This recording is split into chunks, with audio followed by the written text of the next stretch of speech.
ओम गुरुवे नमः। प्यारे हरि भक्तों, मैं पंडित गिरीश तिवारी अब आपके सम्मुख आज जो है मेष लग्न के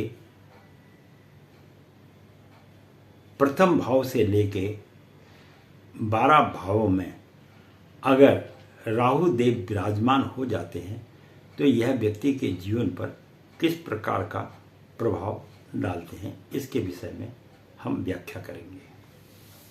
बहुत ही सुंदर और महत्वपूर्ण विषय है यह, और आशा करता हूं आपको अच्छा भी लगेगा। अब मेष लग्न बनता कब है? जब कुंडली 1 नंबर से स्टार्ट होती है तब मेष लग्न बनता है। मैंने आपको बार बार बताया है कि 12 ही राशियां हैं, 12 ही लग्न हैं और 12 ही भाव हैं, तो ये कुल मिला के जो है 36 होते हैं। तो अब मेष लग्न बनेगा तभी जब अंक 1 लिखा होगा कुंडली के प्रथम भाव में, और वहां पर अगर आपके राहु देव विराजमान हो जाते हैं तो यह व्यक्ति के जीवन पर क्या प्रभाव डालते हैं। बहुत ही सुंदर विषय है ये, और हम इसकी एक अच्छी खासी सीरीज भी हमारी चली रही है, आप पीछे भी देख सकते हैं। थोड़ा आगे पीछे करके वीडियो देख लिया करें। और जो मेरा चैनल है वो है @खोज KHOJ 009। तो इस पे आप जो है मेरी तमाम जो 7-8 हज़ार वीडियो हैं वो सभी वीडियो को आप देख सकते हैं।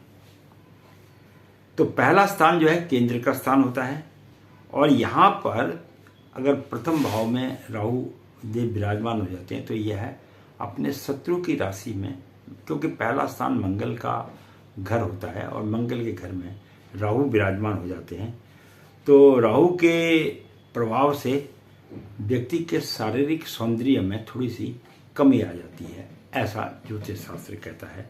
और स्वास्थ्य में भी थोड़ी सी परेशानियां जो है उत्पन्न हो जाती है,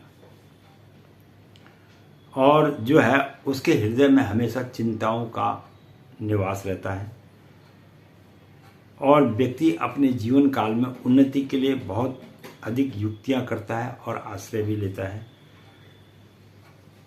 और मंगल क्रूर ग्रह होता है, और राहु के उसके घर में बैठने के कारण व्यक्ति जो है अपने स्वार्थ को सिद्ध करने के लिए झूठ भी बोलता है, और गुप्त युक्तियों से भी प्रभाव डालता है।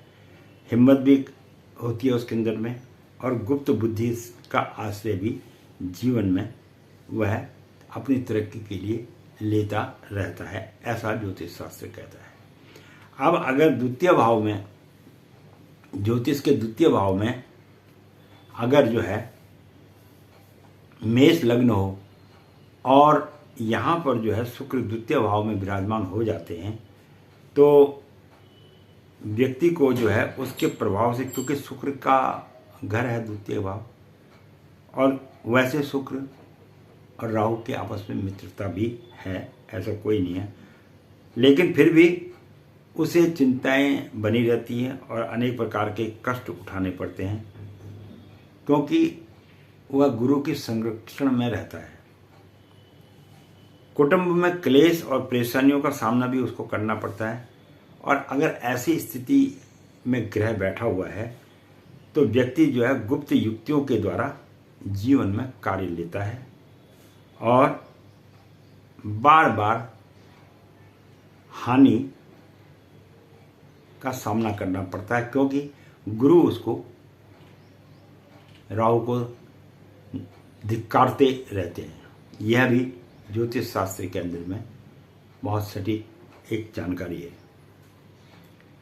लेकिन फिर भी वह उसको कहते हैं कि गुरु महाराज की तुम अपनी योग्यता के बल पर अपना कार्य करते रहो और आपको सफलता जरूर मिलेगी। इसलिए वह बार बार युक्तियों के साथ कार्य करता रहता है, और समाज में धनी व्यक्ति के रूप में भी सम्मानित माना जाता है, ऐसा ज्योतिष शास्त्र कहता है। अब हम बात करेंगे मेष लग्न हो और यहाँ पर तृतीय भाव में राहु देव विराजमान हो जाए तो यह मिथुन राशि में उच्च का होकर बैठा होता है। यानी ये समझिए, अगर तृतीय भाव में राहु बैठा है तो राहु यहाँ पर उच्च का होता है, तो तृतीय भाव का राहु उच्च का राहु होता है। और इससे जो है व्यक्ति को अपने पराक्रम में, भाई बहनों में एक विशेष सफलता की प्राप्ति होती है। और ऐसी स्थिति में अगर व्यक्ति पैदा होता है, एक ग्रह का योग बनता है, तो वह युक्ति बल से प्रवीण होता है और भीतरी रूप से कमजोरी का अनुभव करने के बावजूद भी वह अपनी दिलेरी दिखाते रहते हैं। कहते हैं ना, लड़का बड़ा दिलेर है या लड़की बड़ी दिलेर टाइप की है, तो वो ऐसे ही बच्चे होते हैं और हिम्मती भी होते हैं, साहसी भी होते हैं और साहस का परिचय भी वह देते हैं। जैसे कई लोग वीर चक्र, शौर्य चक्र वगैरह प्राप्त करते, तो ऐसे जो है ये अपने साहस का पूर्ण जो है शौर्य प्रकट करते हैं और अपनी इच्छा के अनुसार फल की भी प्राप्ति ये जीवन काल में पा लेते हैं। अब हम बात करेंगे, अगर चतुर्थ भाव में मेष लग्न हो, राहु चौथे भाव में बैठ जाए, अंक 4 है।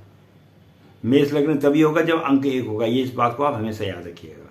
कुंडली का अंक शुरू से 1 होगा, 1 से शुरू होगा, तो मेष लग्न से शुरू हुआ है, क्योंकि मैंने 12 लग्न बताए आपको।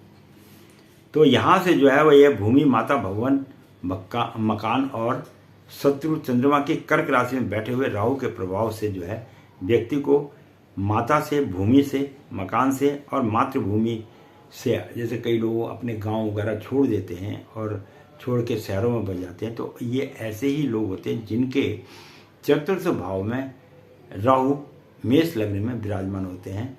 तो यह घर बार को छुड़वा देते हैं और सुख में भी, माता के सुख से भी, उससे भी उसको वंचित कर देते हैं और सम्मान में भी उसकी कमी रहती है और घरेलू शांति भी जीवन में कम बनी रहती है।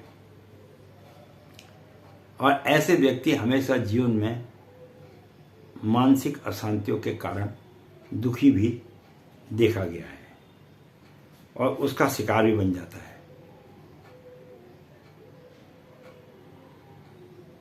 कभी सुख और कभी दुख की प्राप्ति तो करता ही रहता है जीवन काल में और गुप्त युक्तियों के द्वारा विशेष प्रयत्न करता है और फिर उसको सफलता प्राप्त हो जाती है। ऐसा ज्योतिष शास्त्र चतुर्थ भाव में बैठे हुए राहु के प्रभाव को दर्शाता है। मैं आपको बार बार इस बात के बारे में आग्रह भी कर रहा हूँ और आगाह भी करता हूँ कि ये जो मैं आपको ज्योतिष संबंधी जानकारी दे रहा हूँ, ये आपके संपूर्ण जीवन के विषय की जानकारी है, ना कि कुछ सालों के लिए या कुछ वर्षों के लिए है। लेकिन जब जब इन ग्रहों का चक्र आपके जीवन में आता है, उस समय ये ग्रह प्रबल हो जाते हैं और अपना रूप दिखाना शुरू कर देते हैं, ऐसा ज्योतिष शास्त्र कहता है। अब अगर पंचम भाव में राहु मेष लग्न में बैठा हुआ हो, पंचम भाव है, तो यह अपने शत्रु राशि सूर्य के घर में बैठा हुआ होता है।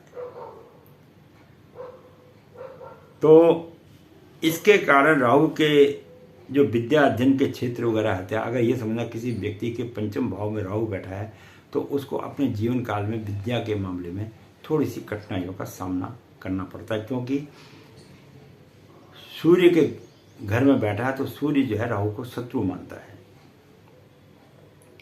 और बहुत कठिनाइयों के बाद ही उसको जीवन काल के अंदर में सफलता मिलती है। और गुप्त युक्तियों के द्वारा, जैसे कहते हैं ना, पहले क्लास में जब पढ़ते थे तो लोग फर्रे चलाते थे, फर्रे बोलते थे, फर्रे। तो वो जो फर्रे थे वो चलाने में माहिर जो होता है, ये जो पंचम भाव में सूर्य के घर में बैठा हुआ राहु होता है, ये इस प्रकार के कार्य व्यक्ति को आगे बढ़ने के लिए करवाता है और संतान पक्ष से भी उसको कष्ट होता है, यानी औलाद होने में भी थोड़ी सी समस्या बनती है। हो तो जाती है लेकिन समस्या बनती है। मतलब जो भी कार्य वो जीवन में करता है बड़े अत्यधिक गुप्त रूप से करता है। ऐसा आदमी जो है छुपा हुआ रुस्तम होता है। लेकिन अगर हम संक्षिप्त रूप से कहें तो ऐसा व्यक्ति जो है जीवन पर्यंत झंझटों में फंसा ही रहता है, और अत्यधिक विद्वान भी ऐसे व्यक्ति को आप नहीं कर सकते, क्योंकि विद्वान होता तो फिर तो बात ही अलग होती। तो उसकी जो बुद्धि है उसको तो राहुदेव पूर्ण रूप से भ्रष्ट कर देते। अब छठे भाव में अगर राहु मेष लग्न के अंदर में व्यक्ति की जन्म पत्रिका के अंदर में विराजमान हो जाए, छठे भाव बोले हम, अंक 6 लिखा है और लग्न मेष है, अंक 1 लिखा होगा, मेष लग्न है तो राहु के प्रभाव से जो है व्यक्ति को शत्रु, झगड़े और परेशानियों के बीच में अत्यधिक हिम्मत से काम लेकर अपना प्रभाव स्थापित करना पड़ता है। कठिन से कठिन परिस्थितियों में भी धैर्य और साहस को नहीं छोड़ता है। यानी अगर किसी का छठे भाव में राहु बैठा है तो ऐसा व्यक्ति लड़ने झगड़ने में और कोर्ट कचहरी वगैरह में जो है अपना साहस नहीं खोता है, लड़ता है। और राहु की जब इस प्रकार की स्थिति जब बन जाती है तो कभी कभी वह बड़ी से बड़ी मुसीबतों के अंदर में भी फंस जाता है। भाई जब कोर्ट कचहरियों में जाओगे तो मुसीबत तो आएगी, तो उसमें फंसोगे आप। लेकिन बाहरी लोगों के द्वारा साहस और हिम्मत के द्वारा वह विजय भी प्राप्त कर लेता है। यानी अगर किसी व्यक्ति का कोर्ट कचहरी वगैरह का केस चल रहा है और मेष लग्न छठे भाव में राहु बैठा है तो ऐसा व्यक्ति जो है यहाँ कोर्ट कचहरी में अपनी जीत हासिल कर लेता है। अब हम बात करेंगे कि 7वें केंद्र के भाव में अगर राहु मेष लग्न के अंदर में विराजमान हो जाए तो अब स्त्री और व्यवसाय और मकान आदि के मामले में मित्र शुक्र की तुला राशि में बैठे हुए राहु के प्रभाव से व्यक्ति स्त्री और व्यवसाय के पक्ष में चिंता, परेशानी और कष्टों का अनुभव तो करता ही है। यानी ये समझ लीजिए किसी व्यक्ति के सप्तम भाव में राहु अगर बैठा है तो मकान से, स्त्री से और व्यापार से उसे हमेशा परेशानी रहेगी। तो ऐसे व्यक्ति को मेष लग्न में हो और सप्तम भाव में राहु बैठा तो उसे व्यापार में अत्यधिक लीन नहीं होना चाहिए। उसे व्यापार की तरफ ना सोच के नौकरी धंधे का ज़्यादा सोचना चाहिए। लेकिन राशि स्थित होने के कारण अपनी चतुराई और गुप्त युक्तियों और कठिनाइयों से वह जीवन में विजय प्राप्त तो कर लेता है, पर ऐसी स्थिति का जो व्यक्ति होता है जो जिसका सप्तम भाव में राहु मेष लग्न के अंदर में विराजमान हो, पारिवारिक जीवन में अनेक मुसीबतों का उसे सामना करना पड़ता है और अपने परिस्थितियों के द्वारा ये किन प्रकार से जो है वह अपना जीवन निर्वाह करता है। कुल मिला के सप्तम भाव का मेष लग्न में राहु जो है ज़्यादा प्रभावशाली नहीं होता है। अब किसी व्यक्ति के अष्टम भाव में राहु बैठा हो तो यह अपने शत्रु के घर में राहु विराजमान हो जाता है। अष्टम भाव मेष लग्न हो, अष्टम भाव हो तो यहाँ पर वृश्चिक राशि में अगर राहु जब स्थित हो जाता है तो उसके प्रभाव से व्यक्ति के जीवन में मृत्यु के समान कष्ट की उसको प्राप्ति होती है और एक कठिनाई जाती है, दूसरी कठिनाई उसके जीवन के अंदर में आ जाती है, ऐसा ज्योतिष शास्त्र कहता है। और संघर्ष और मुसीबतों में हमेशा फंसा रहता है और उसके साथ जो पैतृक संपत्ति होती है उसमें भी उसको जीवन में हानि उठाने का सामना करना पड़ता है। जीवन निर्वाह के लिए गुप्त युक्तियों का भी ऐसा व्यक्ति जीवन में प्रयोग करता है और गुप्त युक्तियों का सहारा भी लेता है। साथ ही जो है उसके जीवन काल में परेशानियां और चिंताएं हमेशा बनी रहती हैं।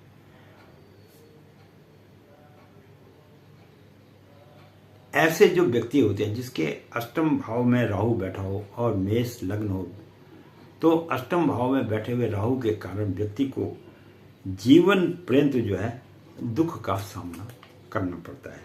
अब हम बात करेंगे कि अगर किसी व्यक्ति के मेष लग्न के नवम भाव में अपने शत्रु गुरु की राशि में राहु विराजमान हो जाते हैं, तो यहाँ पर नवम भाव में नीच के हो जाते हैं, और जिसके कारण जो है भाग्य उन्नति में व्यक्ति के अनेक प्रकार के कष्टों का उसे मुंह देखना पड़ता है। यानी कहने का तात्पर्य नवम भाव का राहु यानी भाग्येश में बैठा हुआ राहु जो है वह व्यक्ति के लिए हानिकारक है, ना कि लाभदायक है।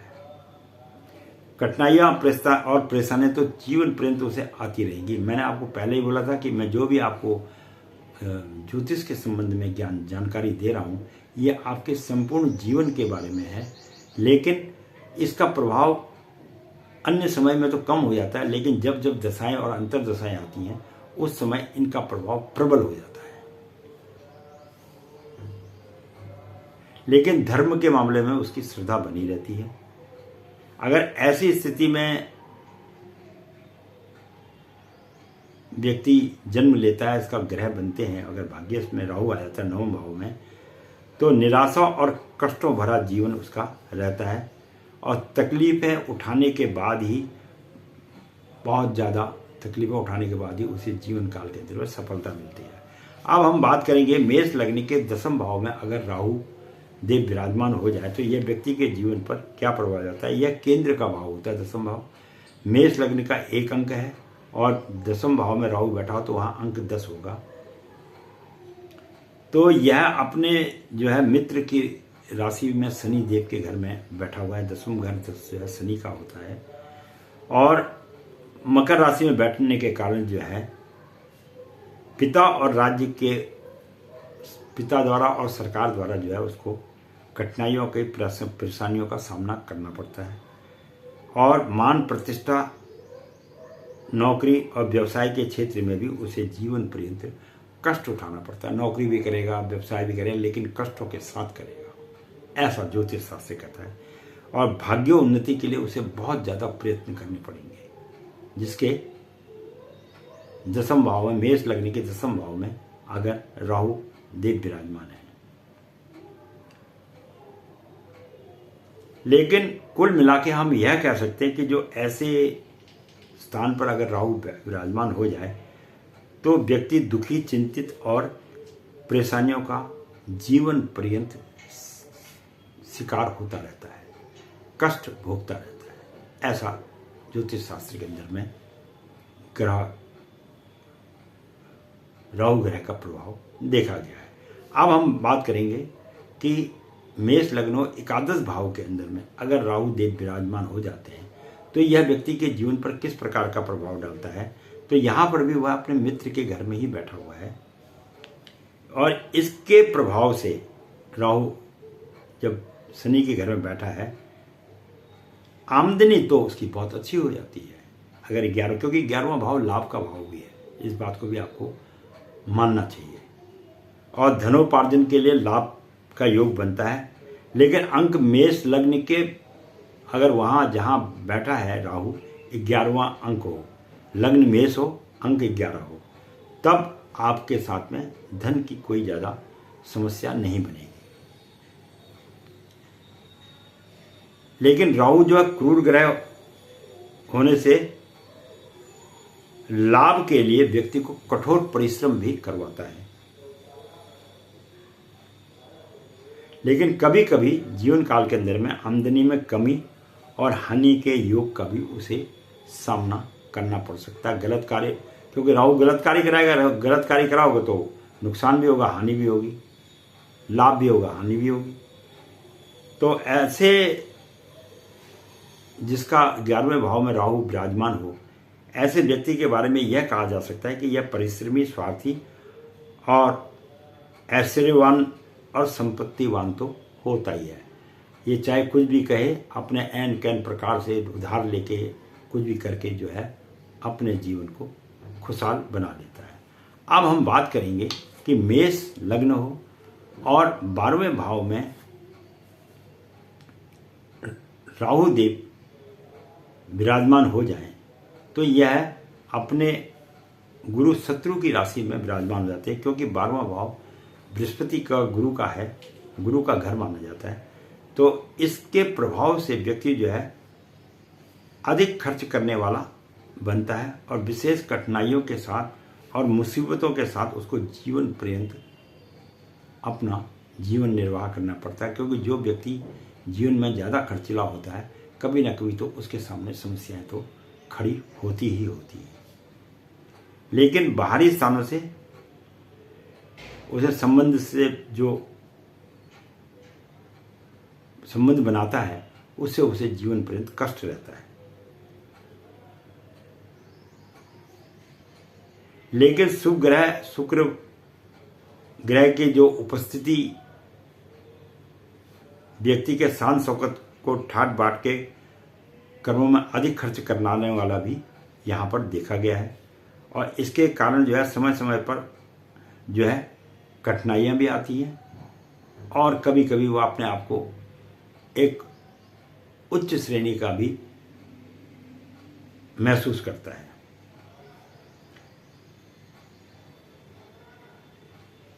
लेकिन फिर भी क्या है, खर्च और कर्ज के बोझ से वह जीवन पर्यंत मुक्त नहीं हो पाता है। तो जो आदमी खर्चीला होगा वो सारे जीवन में खर्चे से मुक्त कैसे होगा? खर्चे से मुक्त तो वही आदमी हो सकता है जिसका अपने खर्चों पर नियंत्रण होता है, ऐसा ज्योतिष शास्त्र कहता है। और यह सब ग्रहों की चाल है। तो इसके साथ ही मैं पंडित गिरीश तिवारी अपनी वाणी को यहीं पर समाप्ति भी करता हूँ और साथ में आपको यह भी बताता हूँ कि इसके उपाय के लिए प्रातःकालीन अपने इष्ट का नाम और पितरों का नाम लेकर एक माला 9 ग्रह मंत्रों का जप करें और जब स्वयं करें तो इससे आपको थोड़ा सा इन ग्रहों से, क्या सभी ग्रहों से मुक्ति प्राप्त होगी और यही आपके जीवन में खुशहाली ला सकते हैं। वीडियो देखने का बहुत बहुत धन्यवाद।